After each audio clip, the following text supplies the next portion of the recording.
नमस्कार। स्वागत है आपका एक बार फिर। एक कहावत है, ना माया मिली न राम।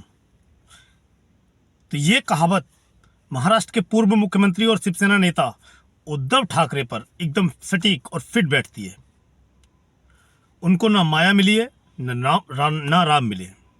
तो वीडियो आगे बढ़ाने से पहले सारे भाइयों से मेरा एक निवेदन है कि मेरे चैनल को सब्सक्राइब करें, बेल आइकन दबाएं और वीडियो को ज़्यादा से ज़्यादा लाइक और शेयर करें, और ये बिल्कुल फ्री है। तो 2019 के चुनाव में 2019 का जो विधानसभा चुनाव था महाराष्ट्र का, उसमें भाजपा और शिवसेना गठबंधन में लड़े थे।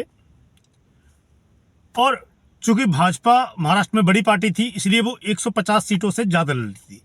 फिर भी शिवसेना को 124 सीटें दी गई थी। दूसरे नंबर की पार्टी थी वो गठबंधन में, उसको 124 सीटें दी गई। और ये गठबंधन चुनाव लड़ा और गठबंधन को बहुमत हासिल हुआ और बीजेपी सबसे बड़ी पार्टी बनी। दूसरे नंबर की पार्टी बनी शिवसेना। अच्छा, 2019 के जो इलेक्शन से पहले महाराष्ट्र के मुख्यमंत्री थे देवेंद्र फडणवीस। वो अपना एक टर्म पूरा कर चुके थे। इलेक्शन में गए, दोबारा गठबंधन को बहुमत मिला, तो जाहिर सी बात है कि मुख्यमंत्री का पद देवेंद्र फडणवीस को मिलना चाहिए था, भाजपा को मिलना चाहिए था, क्योंकि उन्हीं के नेतृत्व में चुनाव लड़ा गया था। पर मतगणना के बाद उद्धव ठाकरे जो शिवसेना के नेता, उनके मन में मुख्यमंत्री बनने की एक लालसा जागी कि भाई मैं मुख्यमंत्री बनूंगा। और मुझे लगता है ये जो उनको मुख्यमंत्री बनने की सलाह दी होगी, आप सबको पता है कि ये किसने दी होगी, और वो शिवसेना का नेता, उसका नाम है संजय राउत। संजय राउत जो है बहुत ही बड़बोले नेता हैं, राज्यसभा के सांसद हैं। उन्होंने, मुझे जो लगता है, मेरी अपनी पर्सनल सोच है कि भाई उन्होंने उद्धव ठाकरे को ये बोला होगा, समझाया होगा कि आप मुख्यमंत्री बन सकते हो। और उद्धव ठाकरे के जो पिता, हिंदू हृदय सम्राट बाला साहब ठाकरे, पूरे जीवन में किसी भी राजनीतिक या सत्ता के किसी भी पद पर वो नहीं रहे। उन्होंने पार्टी चलाई, पार्टी बनाई, खड़ी करी, इलेक्शन लड़वाए, पर वो कभी सत्ता का उन्होंने लालच नहीं किया। तो उद्धव ठाकरे की जिद थी कि मुख्यमंत्री मुझे बनाया जाए। और उनका कहना था कि भाजपा ने चुनावों से पहले उनसे ये वादा किया था कि मुख्यमंत्री आपको बनाया जाएगा, जबकि भाजपा ने बिल्कुल साफ क्लियर मना कर दिया बाद में कि भाई ऐसी कोई डील हुई नहीं थी शिवसेना और भाजपा के बीच में। पर उद्धव ठाकरे अड़ गए जिद पे कि उन्हें मुख्यमंत्री के पद से उससे नीचे कुछ भी नहीं चाहिए, सिर्फ मुख्यमंत्री के पद पे वो मानेंगे, नहीं तो नहीं मानेंगे, चाहे गठबंधन टूटे या रहे। और ऐसा ही हुआ, गठबंधन टूट गया। गठबंधन टूटा, देवेंद्र फडणवीस ने सरकार बनाने की कोशिश की। अजीत पवार के साथ मिलकर राज्यपाल के पास उन्होंने सरकार बनाने का दावा पेश किया। उनको बहुमत साबित करने के लिए टाइम दिया गया, पर वो बहुमत साबित नहीं कर पाए, बहुमत था ही नहीं, उनको इस्तीफा देना पड़ा। उधर महाराष्ट्र के जो चाणक्य हैं, एनसीपी के नेता शरद पवार, वो भाजपा और शिवसेना की बढ़ती हुई ताकत से परेशान थे। उनको ऐसा लगता था कि भाजपा और शिवसेना जितना आगे बढ़ेंगी, एनसीपी और कांग्रेस को सरवाइव करना उतना ही मुश्किल हो जाएगा। उन्होंने दिमाग लगाया कि भाई उद्धव ठाकरे को मुख्यमंत्री बनाया जाए।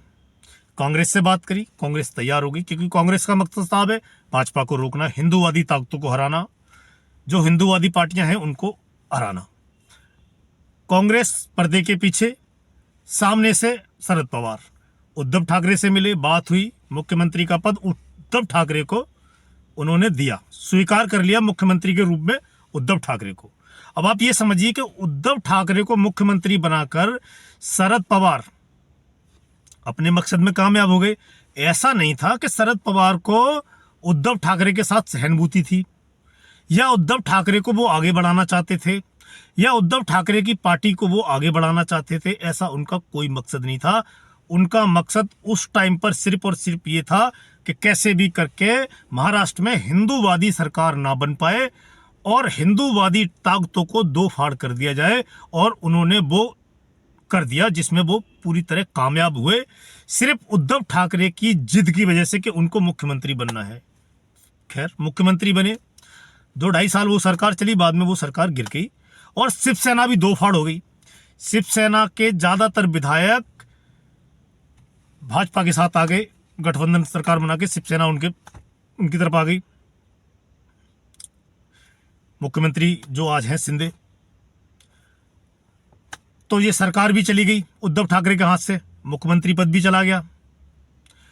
बात आपको बता दूं कि बाला साहब ठाकरे, जिनके पुत्र उद्धव ठाकरे हैं, बाला साहब ठाकरे का ये कहना था कि जीवन में कुछ भी हो जाए पर कांग्रेस के साथ कभी भी गठबंधन नहीं होगा। अगर ऐसी कभी नौबत आती है कांग्रेस के साथ गठबंधन की, या कांग्रेस कहती है, तो शिवसेना जो पार्टी है उसको खत्म कर दिया जाएगा, पर गठबंधन कांग्रेस को नहीं होगा, क्योंकि शिवसेना के जो संस्थापक थे स्वर्गीय बाला साहब ठाकरे, वो कांग्रेस को हिंदू विरोधी पार्टी मानते थे और मुस्लिम परस्त पार्टी उसको मानते थे। उनके हमेशा मतभेद थे कांग्रेस के साथ। उन बाला साहब का बेटा उद्धव ठाकरे, जिसने आज शिवसेना को कहां से कहां पहुंचा दिया है, सिर्फ अपनी जिद और लालच की वजह से। आपको याद होगा कि कांग्रेस के बारे में बाला साहब की राय क्या थी, क्या सोचते थे वो, क्या बोलते थे, हिजड़ों का एग्जाम्पल देते थे वो कांग्रेस के बारे में। और उन महान हिंदू हृदय सम्राट बाला साहब ठाकरे का बेटा गठबंधन के लिए कांग्रेस और एनसीपी नेताओं के दरवाजे दरवाजे पर भटक रहा था। खबर आई थी कि पिछले दिनों उद्धव ठाकरे दिल्ली आए थे राहुल गांधी से मिलने, पर वो 2 दिन तक दिल्ली रहे। राहुल गांधी ने उनको मिलने का टाइम नहीं दिया, फिर वो शरद पवार से मिले, तब जाके ये गठबंधन हुआ है। अच्छा, अब ये बताऊं आपको, ना माया मिली ना राम। भाजपा के साथ जब गठबंधन में थे तो 124 सीटों पे चुनाव लड़े थे। जब महाविकास अघाड़ी में आए हैं तब इनके हिस्से में 95 सीटें आई हैं बस। और दूसरी बात, महाविकास अघाड़ी ने मुख्यमंत्री के नाम की घोषणा करने से इनकार कर दिया है। उद्धव ठाकरे ये चाहते थे कि चुनाव से पहले उनके नाम को मुख्यमंत्री के तौर पर पेश किया जाए और उनके फेस पर इलेक्शन लड़ा जाए और मुख्यमंत्री के तौर पर उनका नाम आगे बढ़ाया जाए। पर महागठबंधन जो है, महाविकास अघाड़ी गठबंधन, उसमें कांग्रेस और शरद पवार की एनसीपी पार्टी, खुद शरद पवार ने यह मना कर दिया है कि सीएम फेस कोई नहीं होगा, इसका फैसला चुनाव के बाद किया जाएगा। यानी कि सीटें तो कम हुई, उनकी हो गई 95 रह गई, कितनी जीतते हैं ये बात की बात है। तो बराबर सीटों पे लड़ रहे हैं, और सीटें अगर उनकी कमाई बाकी दोनों पार्टियों से, तो मुख्यमंत्री बनने का उनका दावा तो पहले ही गया। दूसरा, ये उनको क्लियर कर दिया गया है कि मुख्यमंत्री कोई और भी हो सकता है, आप नहीं हो सकते। जरूरी नहीं है कि आप ही मुख्यमंत्री बनोगे, कोई दूसरा भी हो सकता है। तो एक तो पार्टी छोटी हुई, सीटें कम हुई उनकी, दूसरा मुख्यमंत्री का पद भी उनको नहीं मिल रहा है। शिवसेना उद्धव ठाकरे की आज हालत यह है कि कभी एनसीपी चौथे नंबर की पार्टी होती थी महाराष्ट्र में पिछले इलेक्शन तक, चौथे नंबर की पार्टी के बराबर सीटों पर वो इलेक्शन लड़ रहे हैं, और उतनी ही सीट पे कांग्रेस लड़ रही है। तो उनकी 124 ज्यादा थी, 95, तो पार्टी की जो सीटें जो जिन पे वो इलेक्शन लड़ते थे वो भी कम हो गई। और इसी में शिवसेना उद्धव ठाकरे खुश है। और इन सब चीजों के पीछे उद्धव ठाकरे का जो भी नुकसान होगा अभी इस इलेक्शन में, आगे चल के किसी इलेक्शन में या भविष्य में कभी, तो इसके लिए 2 आदमी जिम्मेदार हैं। एक शिवसेना नेता संजय राउत, दूसरे एनसीपी नेता शरद पवार। उनको उद्धव ठाकरे से कोई लेना देना नहीं है, उनसे कोई सहानुभूति नहीं है, और वो धीरे धीरे करके शिवसेना को महाराष्ट्र में खत्म करा देंगे। शरद पवार को महाराष्ट्र का राजनीति का चाणक्य ऐसे ही नहीं बोला जाता है। अब उद्धव ठाकरे की छवि एक सेकुलर नेता की बन गई है, जो पहले कभी हिंदूवादी नेता की हुआ करती थी। इसका एग्जाम्पल आपको मैं बताऊं कि पालघर, आपको याद होगा पालघर में जो घटना हुई थी लिंचिंग की, जो भीड़ ने आके 2 साधु और उनके एक ड्राइवर को पीट पीट के मार दिया था। हिंदू हृदय सम्राट, हिंदुओं का सबसे बड़ा नेता बाला साहब ठाकरे के बेटे के राज में 2 साधुओं को महाराष्ट्र के अंदर पीट पीट के मार दिया जाता है और सरकार कोई एक्शन नहीं लेती है।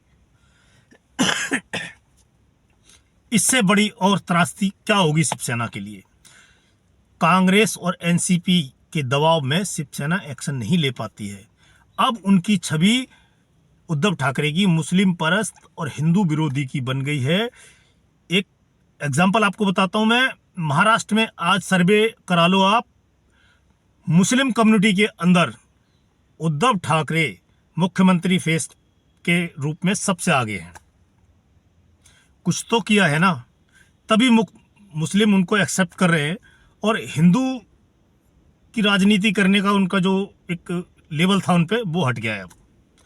और अगर वो इस छवि से अब निकलने की भी कोशिश करेंगे तो नहीं निकल पाएंगे, क्योंकि इनकी छवि को जितना डेंट लगाना था शरद पवार ने वो लगा दिया, जितना नुकसान उनको करना था वो कर दिया है। और आगे अभी भी सिर्फ उद्धव ठाकरे उनके साथ रहेंगे तो आगे उनको और भी अभी नुकसान होगा। तो ये तो थी उद्धव ठाकरे और शिवसेना की बात। 2024 में जो इलेक्शन है अभी नवंबर 20 को और 23 नवंबर को मतगणना है, उसमें देखते हैं शिवसेना को कितनी सीटें मिलती हैं और शिवसेना कहां तक जाती है। सरकार बना पाते हैं महाविकास अघाड़ी या नहीं बना पाता है, या फिर से बीजेपी और महायुति की सरकार श्रीकांत शिंदे के नेतृत्व में वापस आती है। मिलते हैं आपसे।